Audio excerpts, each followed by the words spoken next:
Assalamualaikum warahmatullahi wabarakatuh. Selamat malam kembali, para penikmat kisah misteri di Shyflash Channel, serta para pembaca setia yang tengah menemani malam ini di shyflash.com.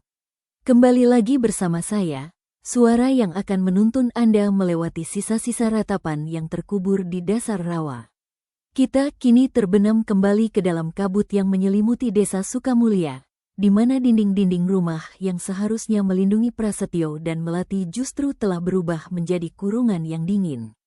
Pintu telah terkunci, jendela telah disegel, dan di luar, puluhan bayangan menunggu dengan sabar. Di tengah keheningan yang memekak telinga itu, sebuah dendam kesunyian yang telah membusuk selama 20 tahun akhirnya mendapat apa yang ia inginkan, sebuah panggung untuk memainkan tragedinya. Ia tidak lagi ingin menakut-nakuti, ia ingin mengambil. Ia menginginkan bayi di dalam rahim Melati sebagai pengganti bayi yang ia kubur bersama kesedihannya.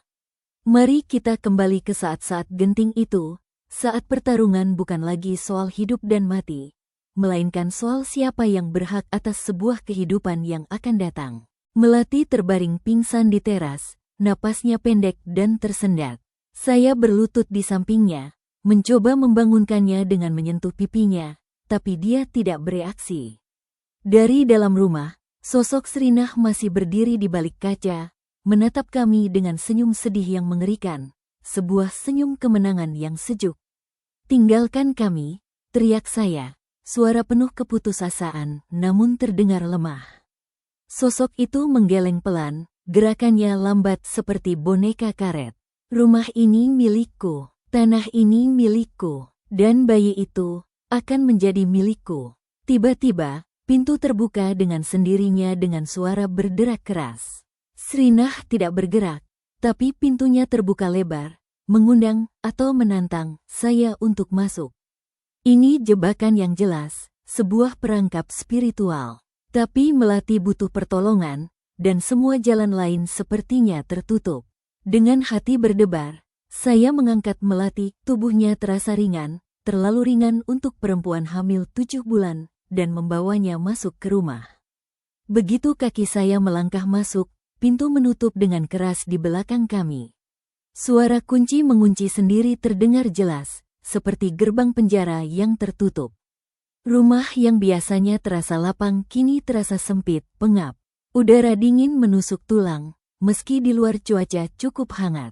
Bau tanah basah dan bunga layu memenuhi ruangan, aroma yang sama seperti yang saya hirup di halaman tadi malam. Saya membaringkan Melati di sofa, lalu menoleh ke arah Srinah. Dia masih berdiri di tempat yang sama, tapi sekarang saya bisa melihatnya lebih jelas. Dia memakai kebaya sederhana berwarna putih yang sudah kusam, rambut hitamnya terurai hingga pinggang. Wajahnya memang cantik, tapi ada kesedihan mendalam di matanya, kesedihan yang telah membusuk selama 20 tahun, membusuk menjadi dendam. "Kenapa?" tanya saya, suara saya lebih berani dari yang saya rasakan. "Kenapa kamu melakukan ini?" "Karena aku menderita," jawabnya, suaranya seperti gemerisik daun kering yang tertiup angin. "Aku menderita sendirian, suamiku meninggalkanku, bayiku mati bersamaku, dan dunia melupakanku." "Tapi Melati tidak bersalah padamu." "Bayi kami tidak bersalah," seru saya, melindungi Melati dengan tubuh saya. "Tidak ada yang tidak bersalah di dunia ini," bisiknya, suaranya meninggi menjadi desisan. "Semua orang menderita, tapi kenapa kalian bisa bahagia? Kenapa kalian bisa memiliki apa yang tidak pernah aku miliki?" Dia melayang mendekat, kakinya tidak menyentuh lantai, melayang beberapa inci di atas ubin. Saya mundur, berdiri di depan Melati yang masih pingsan, siap untuk melindunginya dengan segala cara. Aku hanya ingin merasakan menjadi ibu.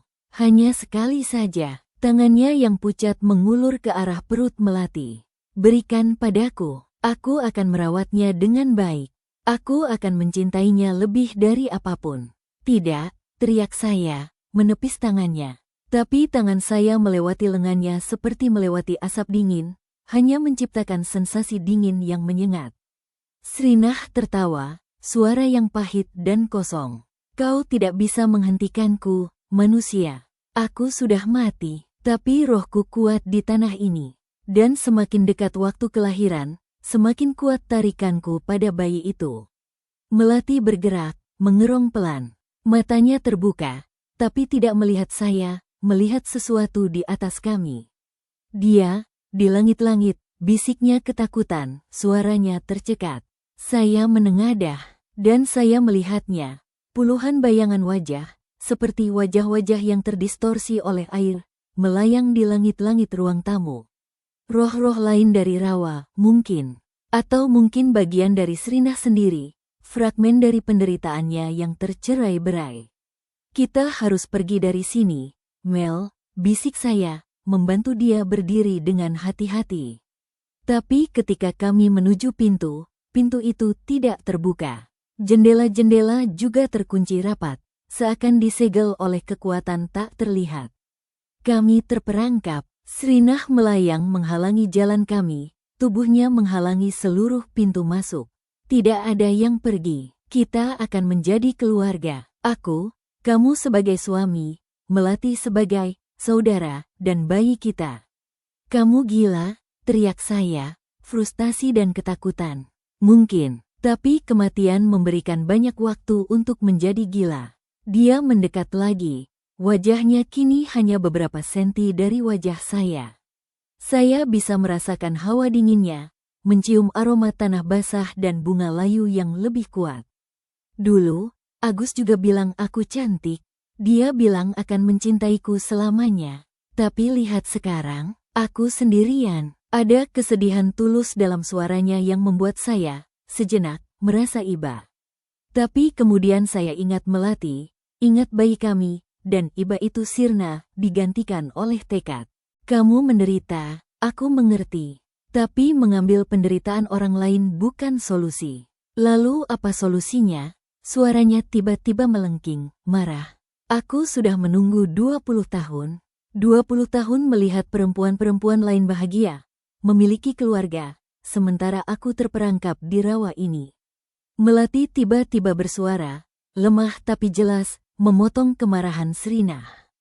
Aku bisa membantumu. Saya dan Srinah menoleh padanya. Melati sudah duduk, bersandar di sofa, wajahnya pucat tapi matanya menatap Srinah dengan belas kasihan. Jika kamu menginginkan doa, aku akan mendoakanmu. Jika kamu menginginkan pengakuan, aku akan mengakui penderitaanmu. Tapi jangan ambil bayiku. Srinah terdiam lama, wajahnya berubah-ubah antara marah dan sedih. Dia tampak terkejut oleh tawaran Melati. Doa tidak cukup. Aku ingin merasakan lagi, merasakan kehangatan, merasakan cinta. Lalu tiba-tiba, ekspresinya berubah. Menjadi licik dan penuh nafsu. Tapi ada cara lain. Jika aku tidak bisa memiliki bayi itu, aku bisa memiliki ibunya. Dia melesat mendekati Melati dengan kecepatan yang tidak mungkin dihindari, seperti kilat yang menyambar. Saya mencoba menghalang, tapi tubuh saya terlempar ke samping seperti diterjang angin topan, kepala saya membentur dinding dengan keras. Srinah sekarang berdiri tepat di depan Melati, tangan hantunya menempel di pelipis Melati. Aku akan masuk, aku akan merasakan melalui dirimu. Dan ketika bayi itu lahir, aku akan ada di sana, sebagai ibunya. Melati menjerit, tubuhnya kejang-kejang. Matanya terbuka lebar, tapi yang terlihat bukan matanya sendiri, melainkan mata hitam kosong milik Srinah. Dua suara keluar dari mulutnya, bergumul. Keluar dari dia, teriak saya. Mencoba mendekat lagi. Tapi kekuatan tak terlihat mendorong saya kembali, seperti dinding yang tak terlihat. Dari tempat saya terbaring, saya melihat pertarungan yang mengerikan. Melati bergumul dengan sesuatu yang tidak terlihat, kadang suaranya sendiri yang menjeris minta tolong, kadang suara Srinah yang keras dan penuh kebencian keluar dari mulutnya. Wajahnya berubah-ubah, seperti dua persona sedang berperang dalam satu tubuh. Tolong, Mas. Suara Melati yang lemah, putus asa. Tinggalkan dia, suara Srinah yang keras, menindas. Saya merangkak mendekat, tidak peduli dengan rasa sakit di kepala dan tubuh saya. Tangan saya meraih kalung perak yang masih ada di saku. Atas insting, saya mengulurkannya ke arah Melati, seperti sebuah senjata. Ini milikmu, Srinah. Ini kalung Agus. Melati atau Srinah yang mengendalikannya menoleh.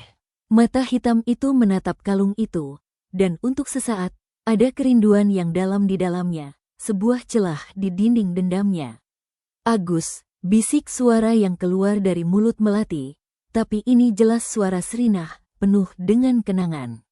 Ya, Agus, orang yang mencintaimu, orang yang memberimu kalung ini, kata saya, perlahan bangkit dengan bersandar di sofa. Dia mencintaimu, Srinah, dan cinta itu nyata, meski akhirnya menyakitkan. Air mata hitam seperti tinta, mengalir dari mata Melati, meninggalkan jejak di pipinya yang pucat. Dia meninggalkanku, tapi cintanya tidak. Cintanya masih ada, dalam kalung ini. Dalam ingatan ini, saya mendekat perlahan, berusaha meyakinkannya. Kamu tidak perlu mengambil cinta orang lain, Srinah. Kamu pernah dicintai, itu nyata. Melati terjatuh ke lantai, tubuhnya bergetar hebat. Asap hitam pekat mulai keluar dari mulutnya, membentuk sosok Srinah yang terpisah dari tubuh Melati. Sosok itu kini utuh, berdiri di depan kami. Sosok itu sekarang menangis, tangisan tanpa suara yang menyayat hati, lebih menyedihkan dari nyanyiannya. Dia memandang kalung di tangan saya dengan kerinduan yang tak terbatas. Berikan padaku, bisiknya, suaranya lemah. Saya mengulurkan kalung, tangan hantunya yang transparan mengambilnya, memegangnya erat, seperti memegang kenangan terakhir yang dimilikinya. Terima kasih, bisiknya, tapi, aku masih kesepian. Melati batuk-batuk, kembali sadar. Mas, panggilnya lemah. Saya bergegas memeluknya, membantunya duduk. Aku di sini, Mel. Srinah memandang kami, air mata hitam terus mengalir. Aku ingin pergi, tapi aku tidak tahu caranya. Aku terperangkap. Melati, meski masih lemah, duduk tegak. Aku akan membantumu. Doa, banyak doa, untuk membimbingmu ke tempat yang lebih baik. Srinah mengangguk pelan, matanya menatap Melati dengan harapan. Janji. Janji, jawab Melati dengan pasti. Tapi sebelum percakapan bisa berlanjut, tiba-tiba dari arah rawa terdengar suara, bukan suara nyanyian, tapi suara tangisan bayi. Tangisan yang melengking, penuh penderitaan, yang memecah keheningan. Srinah terkesiap, wajahnya penuh kengerian. Itu, bayiku. Bayiku juga terperangkap di sana. Lalu semuanya menjadi gelap, bukan kegelapan biasa, tapi kegelapan yang pekat, yang menelan semua suara dan bentuk. Kegelapan yang menyelimuti rumah kami bukan kegelapan biasa. Ini kegelapan yang hidup, bernapas, penuh dengan bisikan-bisikan yang datang dari segala arah, seperti ribuan suara yang berbisik dalam bahasa yang tidak saya mengerti. Saya meraba-raba di lantai, mencari Melati, tangan saya menyentuh karpet yang kasar dan dingin. Mel, kamu di mana? Bisik saya, suara saya tercepat oleh ketakutan. Di sini, Mas, suaranya terdengar di sebelah kanan saya. Tangan kami bertemu, saling menggenggam erat, mencari kehangatan di tengah ketakutan. Di tengah kegelapan itu, sosok Srinah masih bercahaya samar, cahaya kehijauan yang memancar dari tubuhnya, satu-satunya sumber cahaya. Dia sedang menatap ke arah rawa. Ekspresinya campuran antara kerinduan dan kesedihan yang mendalam. Bayiku, bisiknya lagi, suaranya penuh dengan rasa sakit. Selama ini, aku mendengar tangisannya, tapi aku tidak bisa menemukannya. Rohnya terpisah dariku, terperangkap di tempat yang lebih dalam. Di pusat penderitaan, Melati menggenggam tangan saya lebih erat.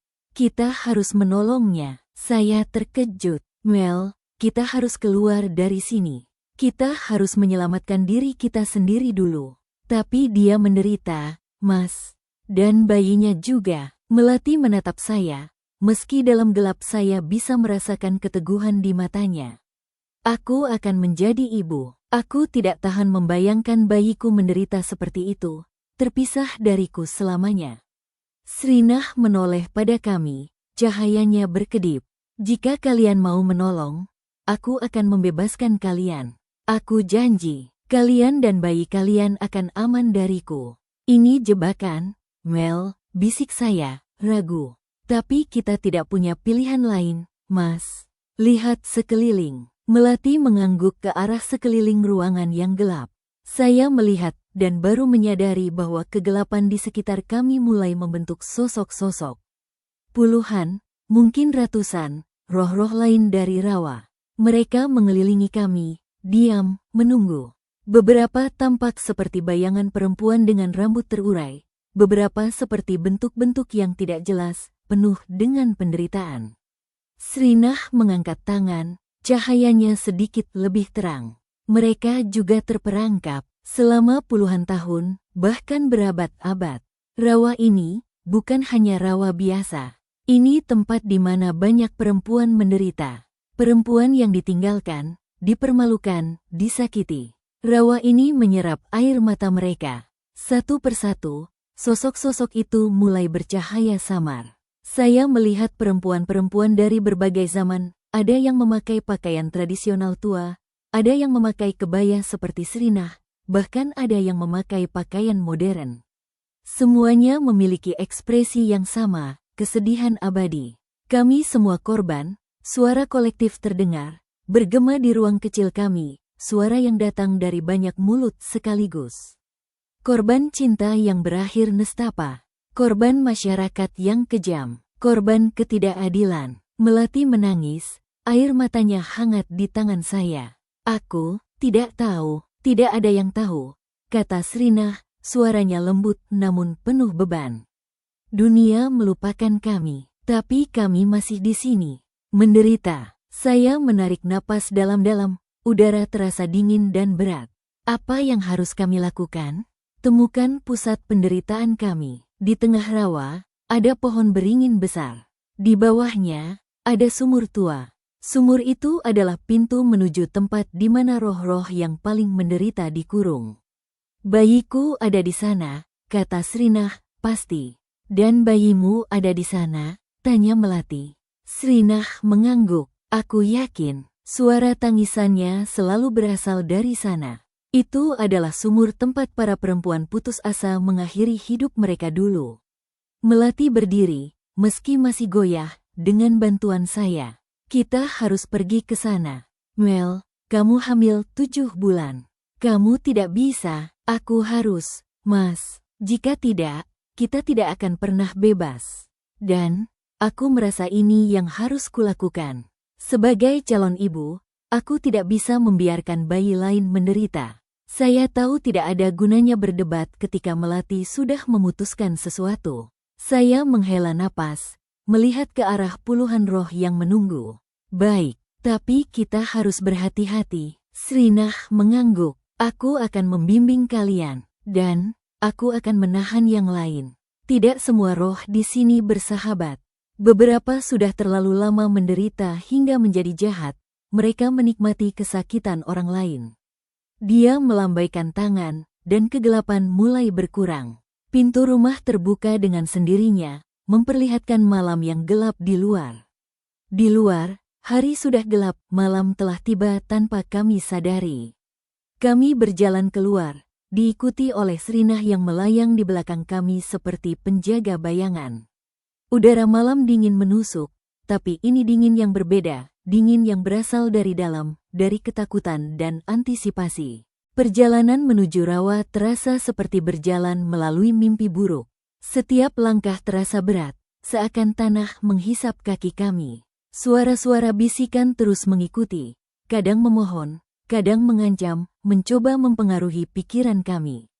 Jangan percaya padanya, bisik satu suara di telinga saya. Dia akan menipu kalian, meninggalkan kalian di sana, bisik suara lain di telinga Melati.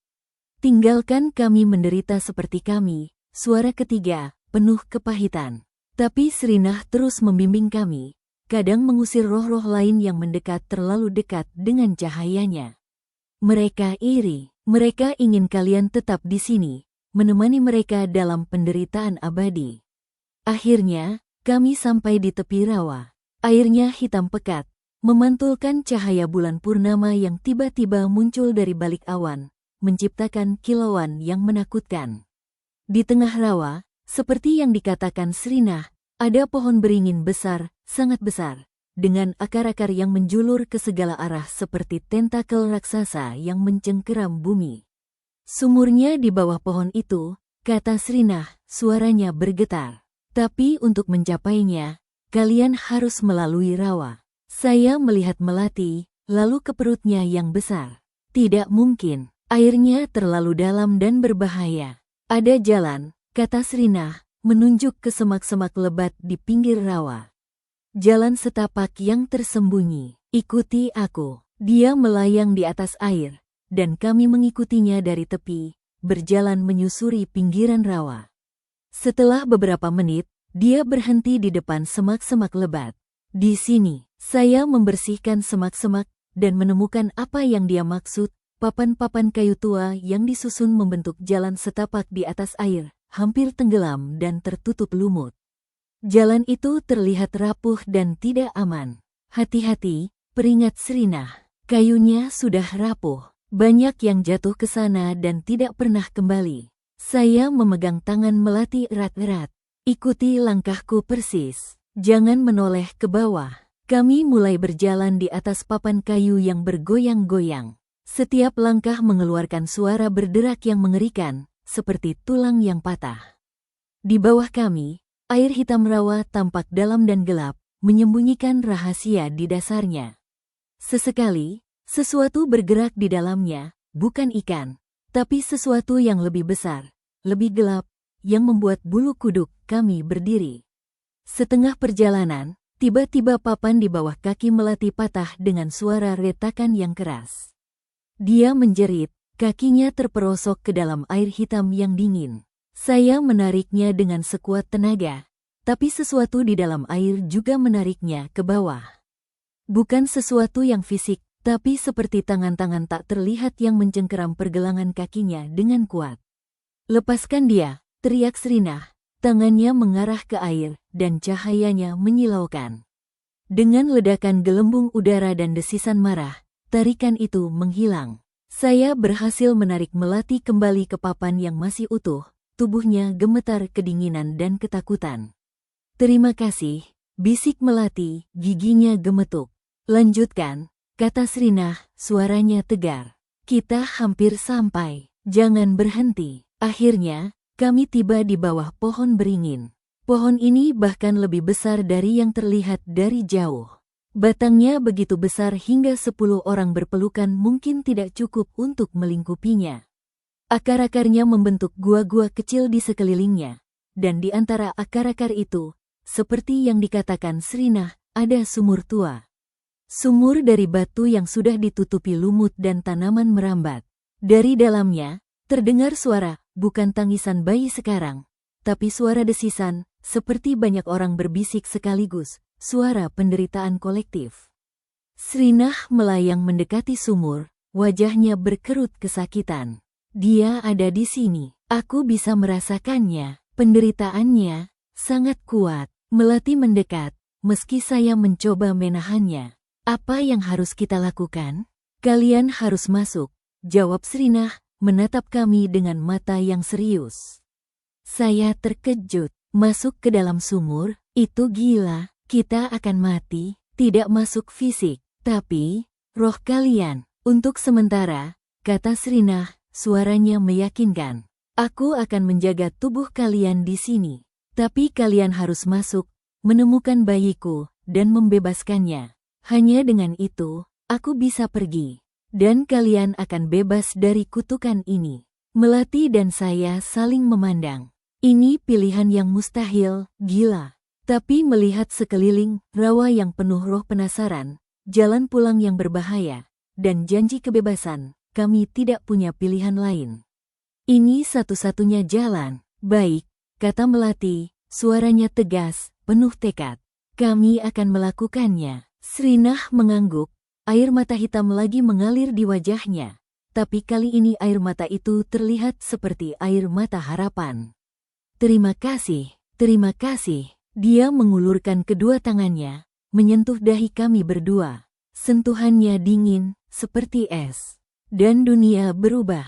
Sensasi yang saya rasakan sulit digambarkan. Seperti dicabut dari tubuh sendiri secara paksa, ditarik melalui terowongan sempit dan gelap yang berliku-liku, lalu terlempar ke suatu tempat yang sama sekali asing. Tidak ada rasa sakit, hanya pusing dan disorientasi yang hebat. Saya membuka mata, atau setidaknya, sensasi membuka mata, dan menemukan diri saya berdiri di sebuah ruangan. Bukan ruangan biasa, tapi ruangan yang terbuat dari akar-akar pohon. Dinding-dindingnya bergerak perlahan seperti bernapas, berdenyut dengan cahaya kehijauan samar. Udara di sini tebal, berbau tanah yang sangat basah dan sesuatu yang membusuk, aroma penderitaan yang kental.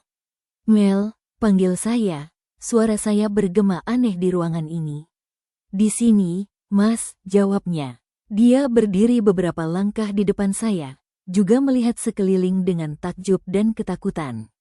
Wajahnya pucat, tapi matanya berbinar, menunjukkan kekuatan yang tidak saya duga sebelumnya.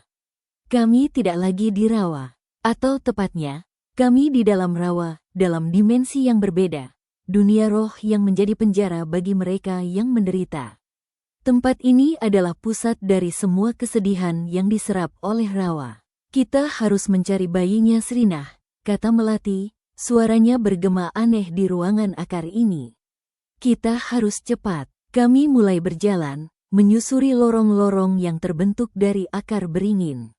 Di sekeliling kami, di dalam dinding akar yang transparan, kami bisa melihat bayangan-bayangan, roh-roh lain yang terperangkap. Beberapa menatap kami dengan penasaran, beberapa dengan kebencian, beberapa dengan harapan yang redup. Tolong kami, bisik satu bayangan, wajah perempuan muda dengan leher memar biru. Bebaskan kami, desis yang lain, perempuan tua dengan mata kosong dan mulut menganga. Melati berhenti, menatap mereka dengan iba. Kami akan mencoba, tapi kami harus menemukan bayi Srinah dulu. Bayi itu, di pusat, kata bayangan pertama, suaranya lirih. Tapi hati-hati, penjaganya marah. Mereka menikmati penderitaan. Penjaga? Tanya saya. Tapi bayangan-bayangan itu sudah menghilang, menyatu kembali dengan dinding akar yang berdenyut, meninggalkan kami dengan rasa waspada yang meningkat. Kami melanjutkan perjalanan, sekarang lebih berhati-hati. Lorong semakin sempit dan gelap, lalu tiba-tiba terbuka ke ruangan yang lebih besar, sebuah gua di tengah-tengah dunia akar ini. Dan di sana, di tengah ruangan, ada sesuatu yang membuat hati kami tersentak kaku. Sebuah buayan dari akar-akar yang berduri, dan di dalamnya, bayangan kecil yang terus menangis. Tangisnya tidak keluar sebagai suara, tapi sebagai gelombang kesedihan yang menyiksa. Tapi yang menakutkan, di sekeliling buayan, ada sosok-sosok gelap, bukan roh manusia, tapi sesuatu yang lebih primitif, lebih jahat. Mereka seperti asap hitam pekat yang membentuk wajah-wajah menyeringai, tanpa mata, hanya mulut yang terus-menerus mengeluarkan desisan kebencian. Penjaga penderitaan, bisik Melati, suaranya bergetar. Mereka yang menikmati kesedihan orang lain. Mereka adalah iblis yang lahir dari air mata. Sosok-sosok itu menoleh ke arah kami. Mata merah menyala tiba-tiba muncul di kegelapan mereka, menatap kami dengan rakus. Manusia hidup, desis salah satu dari mereka. Suaranya seperti gesekan logam. Langka, lezat, kami hanya ingin bayi itu, kata saya, berusaha terdengar berani, meskipun lutut saya gemetar. Bayi ini milik kami, milik penderitaan. Dia akan tumbuh di sini, menjadi salah satu dari kami. Akan menjadi sumber kesedihan baru, kata sosok lain, suaranya bergema di kepala kami. Tidak, teriak Melati tiba-tiba. Suaranya penuh dengan kekuatan yang baru. Dia melangkah maju, tidak peduli dengan bahaya. Bayi itu punya ibu yang mencintainya. Dia harus dibebaskan. Dia berhak merasakan cinta, bukan penderitaan. Sosok-sosok itu mendesis, mendekat dengan cepat, asap hitam mereka memanjang. Kamu berani, manusia, Tapi keberanian tidak berguna di sini. Di sini, hanya penderitaan yang berkuasa. Salah satu dari mereka menyemburkan asap hitam tebal ke arah Melati. Saya berusaha menariknya, tapi asap itu sudah menyelimutinya, menutupinya dari pandangan saya. Tapi sesuatu yang tak terduga terjadi. Dari perut Melati, cahaya keemasan tiba-tiba memancar sangat terang. Cahaya hangat, penuh kehidupan, yang membuat asap hitam itu menjerit dengan suara yang menyayat dan mundur, seperti terkena api. Kehidupan, teriak salah satu penjaga, suaranya penuh dengan kebencian. Kami benci kehidupan, kami benci cinta. Melati sendiri terlihat terkejut. Dia menatap perutnya, lalu menatap penjaga-penjaga itu dengan keyakinan baru. Ya, kehidupan, sesuatu yang tidak kalian miliki. Sesuatu yang lebih kuat dari penderitaan kalian. Cinta adalah kekuatan yang tidak bisa kalian hancurkan. Cahaya dari perutnya semakin terang, mengisi seluruh ruangan, mengusir kegelapan. Penjaga-penjaga itu menjerit, mencoba melarikan diri dari cahaya itu, tapi cahaya itu seperti membakar mereka, melarutkan mereka. Satu persatu, mereka menghilang menjadi asap tipis yang kemudian lenyap sepenuhnya, meninggalkan aroma hangat yang menenangkan. Melati berjalan mendekati buayan. Di dalamnya, bayangan kecil masih menangis. Tapi sekarang tangisannya terdengar berbeda, lebih seperti tangisan bayi normal yang membutuhkan penghiburan. Karena cahaya dari Melati, kami bisa melihatnya lebih jelas, bayi perempuan kecil, transparan seperti roh, dengan mata yang sama sedihnya dengan mata ibunya. Sayang, bisik Melati, mengulurkan tangan yang bersinar. Bayi itu berhenti menangis, menatap Melati dengan mata yang besar dan penuh keinginan. Lalu, dengan suara kecil yang nyaris tak terdengar, dia berkata, "Ibu." "Bukan, sayang, tapi ibumu menunggumu. Dia sangat mencintaimu. Dia akan datang menjemputmu," kata Melati dengan lembut. Bayi itu mengulurkan tangan kecilnya. Melati mengambilnya dengan lembut, mengangkatnya dari buayan berduri. Begitu bayi itu keluar dari buayan, seluruh ruangan mulai bergetar hebat. Dinding-dinding akar mulai retak, cahaya keemasan dari luar mulai masuk melalui retakan itu. "Kita harus pergi," teriak saya, menarik lengan Melati. Tapi sebelum kami bisa bergerak, bayangan-bayangan lain, roh-roh perempuan yang terperangkap di dinding, muncul di sekeliling kami. Wajah mereka dipenuhi harapan. "Bawa kami juga," mohon mereka secara serempak. "Kami ingin bebas. Bawa kami keluar dari penderitaan ini." Melati menatap mereka, lalu menatap bayi di pelukannya yang bersinar. Bagaimana? Bayi kecil itu tiba-tiba bersinar lebih terang. Dari sinarnya, terbentuk jalan-jalan cahaya keemasan yang membentang keluar dari ruangan, menembus dinding-dinding akar yang retak. "Ikuti cahaya," bisik bayi itu, suaranya terdengar jelas di kepala kami semua. Kami mulai berjalan, diikuti oleh puluhan, mungkin ratusan, roh-roh perempuan. Mereka berjalan di belakang kami, wajah-wajah mereka penuh harap untuk pertama kalinya setelah bertahun-tahun, mungkin berabad-abad, terperangkap. Jalan cahaya membawa kami keluar dari labirin akar, kembali ke mulut sumur. Di atas, kami bisa melihat tubuh kami sendiri, masih berdiri di bawah pohon beringin, dengan serinah yang menjaga mereka. Tubuh kami yang fisik tampak kaku seperti patung.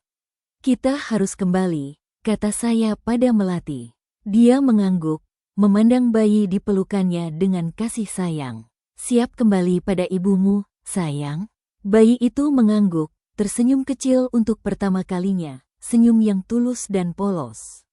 Kami melangkah ke cahaya yang memancar dari atas sumur, dan sensasi ditarik kembali menyergap. Kali ini lebih cepat, lebih kasar, seperti dihempas kembali ke tubuh sendiri. Saya terbatuk, membuka mata. Saya kembali di tubuh saya, berdiri di bawah pohon beringin. Melati juga, satu tangan masih memegang tangan saya, tangan lain memegang sesuatu yang tidak terlihat, tapi dari ekspresinya, dia sedang memegang sesuatu yang berharga. Tapi Srinah bisa melihatnya. Air mata, kali ini air mata bening, bukan hitam, mengalir deras di wajahnya. Wajahnya yang pucat kini dipenuhi kebahagiaan yang tidak bisa disembunyikan. "Bayiku," bisiknya, suara penuh kerinduan dan kegembiraan. Melati mengulurkan tangan kosongnya, tapi dari ekspresi Srinah, jelas dia sedang menyerahkan sesuatu.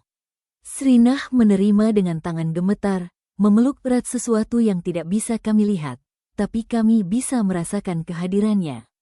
"Terima kasih," katanya lagi, suaranya bergetar oleh emosi. "Terima kasih semuanya." Lalu dia menoleh ke arah roh-roh perempuan lain yang mulai muncul dari sumur, satu persatu. Mereka keluar, bebas dari penjara akar, wajah mereka dipenuhi keterkejutan dan kebebasan. "Kalian juga bebas," kata Srinah pada mereka. "Ikuti cahaya, temukan jalan kalian sendiri. Jangan biarkan penderitaan memenjarakan kalian lagi." Dari langit, cahaya bulan tiba-tiba menjadi sangat terang. Bukan cahaya putih, tapi cahaya keemasan, sama seperti cahaya yang memancar dari perut Melati dan dari bayi Srinah. Cahaya itu membentuk jalan di atas rawa, menuju langit yang gelap. Roh-roh perempuan itu mulai naik. Satu persatu, wajah mereka penuh kedamaian untuk pertama kalinya. Beberapa melambai pada kami sebelum menghilang dalam cahaya. Terakhir, Srinah. Dia masih memeluk bayinya, menatap kami dengan mata yang berterima kasih. "Kalian tidak hanya membebaskan kami, kalian juga membebaskan diri kalian sendiri dari kutukan ini. Semoga kamu menemukan kedamaian," kata Melati, tulus. Srinah tersenyum, senyum yang benar-benar damai, tanpa kesedihan atau dendam. "Aku akan." Akhirnya, bersama bayiku, dia mulai naik, mengikuti cahaya. Tapi sebelum benar-benar menghilang, dia berbalik sekali lagi.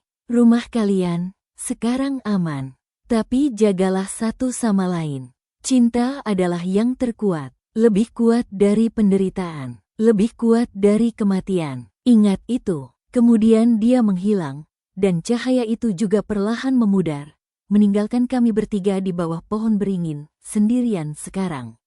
Rawa terasa berbeda. Tidak lagi mencekam, bahkan udara terasa lebih ringan, lebih segar.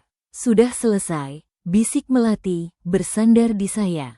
Saya memeluknya erat. "Ya, sudah selesai." Tapi ketika kami berbalik untuk pulang, saya melihat sesuatu di dasar sumur, cahaya keemasan kecil, masih bersinar lemah, seperti sisa dari keajaiban tadi. Dan dari cahaya itu, terdengar bisikan terakhir yang lembut, "Jaga bayi kalian. Dia spesial." Lalu cahaya itu padam, dan sumur menjadi gelap untuk selamanya. 2 bulan setelah kejadian di Rawa, perubahan besar terjadi dalam hidup kami. Kami tidak pindah dari desa Sukamulya. Setelah pembebasan roh-roh di Rawa, suasana di desa berubah total. Rumah kami tidak lagi terasa dingin dan menyeramkan. Bahkan tetangga-tetangga yang dulu menjauhi kami mulai mendekat, meski mereka tidak pernah tahu apa yang sebenarnya terjadi. Yang mereka tahu adalah bahwa gangguan di rumah kami sudah hilang. Suara nyanyian di malam hari tidak pernah terdengar lagi. Kabut tebal di Rawa tidak lagi menyelimuti rumah kami. Dan yang paling penting, Melati dan saya berubah menjadi pasangan yang lebih perhatian, lebih mencintai, lebih hadir satu sama lain. Rasa bersalah saya telah berubah menjadi tekad untuk menjadi suami dan ayah yang terbaik. Pagi ini, matahari bersinar cerah menerangi rumah kami. Melati sedang duduk di teras, tangan menempel di perutnya yang sekarang sangat besar, 9 bulan penuh.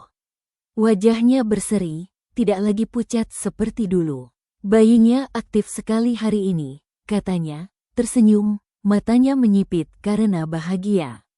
Saya duduk di sampingnya, meletakkan tangan di perutnya juga. Benar, ada tendangan-tendangan kuat dari dalam.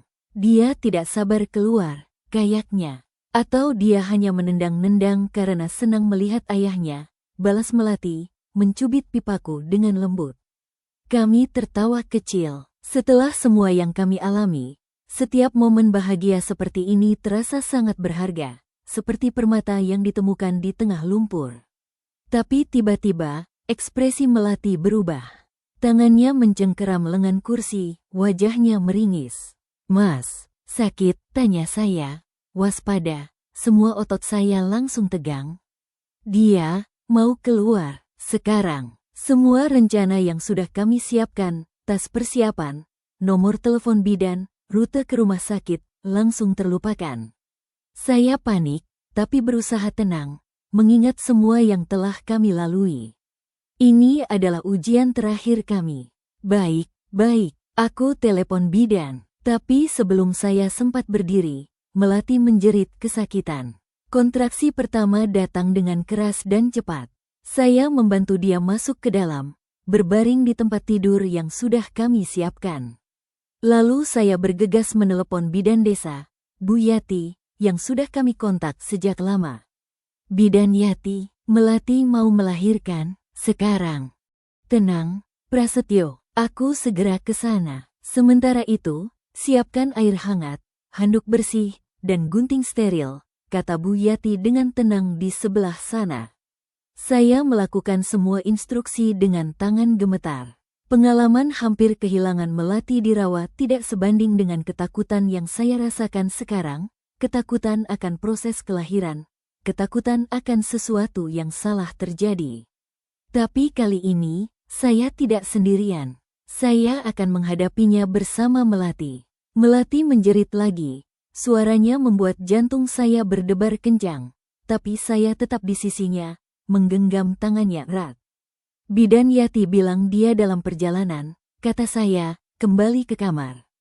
Tidak bisa menunggu," desis Melati, wajahnya merah dan basah oleh keringat. "Dia mau keluar sekarang. Aku merasakannya." Saya melihat, dan benar, prosesnya berjalan sangat cepat. Terlalu cepat untuk kelahiran pertama. Tapi saya ingat kekuatan yang Melati tunjukkan di dunia roh. "Mungkin bayi kami juga istimewa. Tolong," bisik Melati, menatap saya dengan mata yang penuh kepercayaan. Saya mengambil napas dalam. Saya harus melakukan sesuatu. Saya ingat pelajaran darurat yang pernah saya baca, ingat cerita-cerita tentang kelahiran. Dengan doa dalam hati, saya mulai membantu, mengikuti insting dan cinta saya untuk istri dan calon anak saya. Prosesnya singkat tapi intens. Hanya beberapa menit yang terasa seperti berjam-jam sebelum terdengar tangisan pertama. Tangisan bayi yang kuat, sehat, penuh kehidupan. Dan di saat yang sama, Bu Yati masuk ke kamar. "Astaga, kalian tidak menunggu aku." Tapi dia segera mengambil alih, memotong tali pusar, membersihkan bayi, membungkusnya dengan handuk bersih dengan gerakan yang terlatih. "Bayi perempuan, sehat sempurna," katanya, tersenyum lebar, memberikannya pada Melati. Dia menyerahkan bayi itu pada Melati. Saat Melati menerimanya, sesuatu yang ajaib terjadi. Cahaya keemasan, sama seperti cahaya yang memancar dari perutnya di dunia roh, keluar dari bayi itu, mengisi seluruh kamar. Hanya sesaat, tapi cukup lama untuk kami semua melihatnya. Cahaya itu hangat, penuh cinta, membersihkan semua sisa ketakutan. Bu Yati terkesiap, mundur selangkah. "Apa itu?" Saya dan Melati saling memandang, tersenyum. Kami tahu apa itu. Warisan dari pengalaman kami di rawa. Perlindungan dari roh-roh yang telah kami bantu. "Hanya pantulan matahari," kata saya, meski tahu Bu Yati tidak percaya. Tapi itu adalah penjelasan termudah. Tapi bidan itu hanya mengangguk, seperti memahami bahwa beberapa hal sebaiknya tidak ditanyakan lebih lanjut. Dia membersihkan diri, memberi beberapa instruksi, lalu pamit pergi dengan senyum penuh kekaguman. Setelah Bu Yati pergi, meninggalkan kami bertiga sendirian, kami duduk bersama di tempat tidur. Bayi kami memutuskan menamainya Cahaya, sesuai dengan yang dia bawa, tidur nyenyak di pelukan Melati. "Dia cantik," bisik Melati, air mata bahagia mengalir di pipinya. "Sangat," jawab saya, menatap kedua perempuan terpenting dalam hidup saya dengan rasa syukur yang luar biasa. Melati menatap saya. "Kamu ingat bisikan terakhir dari sumur? Jaga bayi kalian, dia spesial." Saya mengangguk, mengusap lembut kepala Cahaya yang ditumbuhi rambut halus. Aku ingat, apapun artinya, kita akan ada untuknya. Kita akan jaga dia bersama. Melati tersenyum, menatap kembali bayinya. Cahaya, nama yang tepat. Dia membawa cahaya untuk kita. Dan untuk mereka di rawa. Minggu-minggu berikutnya berlalu dengan damai. Cahaya tumbuh sehat, jarang menangis, selalu tersenyum. Tetangga-tetangga datang mengunjungi, membawa hadiah dan doa. Bahkan Bu Darmi, yang dulu paling banyak bergosip tentang kami, sekarang menjadi salah satu yang paling rajin membantu, membawakan bubur untuk Melati dan menyanyikan lagu-lagu tidur yang lembut untuk Cahaya. Suatu sore, ketika saya berjalan-jalan dengan Cahaya di gendongan, saya melewati rawa. Tempat yang dulu menyeramkan sekarang terasa damai. Bahkan ada anak-anak desa yang bermain di tepinya, melempar batu ke air, sesuatu yang tidak pernah terjadi sebelumnya. Rawa itu sekarang hanya sebuah rawa, bukan lagi tempat yang berkabut. Saya berhenti di bawah pohon beringin besar. Sumur tua itu sekarang tertutup tanah, saya yang menutupnya setelah kejadian itu, untuk memastikan tidak ada yang terganggu lagi. Saya meletakkan bunga di atasnya, sebuah penghormatan. Dari balik pohon, saya melihat sesuatu, sekelebat putih. Tapi kali ini, tidak ada rasa takut. Hanya rasa tenang dan rasa terima kasih. Terima kasih, Srinah, bisik saya. Dan seakan menjawab, angin sepoi-sepoi berhembus lembut, membawa aroma bunga, bukan aroma tanah basah. Di rumah, Melati sedang menunggu di teras. Wajahnya cerah menyambut kami. Pulang sudah, ya. Cahaya tertidur di perjalanan. Dia menendang-nendang karena senang. Saya menyerahkan bayi itu padanya, lalu duduk di sampingnya. Matahari mulai tenggelam, meninggalkan warna jingga dan emas di langit, menciptakan pemandangan yang indah dan damai. Kamu bahagia? Tanya Melati tiba-tiba. Saya menatapnya, lalu menatap Cahaya. Lalu melihat rumah kami, desa kami. Lebih dari bahagia, Mel. Aku, damai. Benar-benar damai. Melati tersenyum, tangannya memegang tangan saya. Aku juga. Malam itu, setelah Cahaya tertidur di boks bayinya, kami duduk di ruang tamu. Rumah yang dulu terasa seperti sangkar sekarang terasa seperti rumah sebenarnya, hangat, aman, penuh cinta. Kadang aku masih memikirkan mereka, kata Melati tiba-tiba, suaranya pelan. Srinah dan bayinya, dan roh-roh perempuan lainnya. Aku juga, tapi aku yakin mereka sekarang damai. Menemukan cahaya mereka sendiri, jawab saya, memeluk bahunya. Melati mengangguk, aku bermimpi tentang Srinah semalam. Dia tersenyum, berdiri di tempat yang sangat terang, menggendong bayinya. Dia melambai padaku, saya memeluknya erat. Itu bagus. Itu artinya kita melakukan hal yang benar. Dia juga bilang, terima kasih. Dan bahwa Cahaya akan dijaga. Selalu, kami duduk dalam keheningan yang nyaman, menikmati kedamaian yang jarang kami rasakan sebelumnya. Kedamaian yang kami perjuangkan bersama.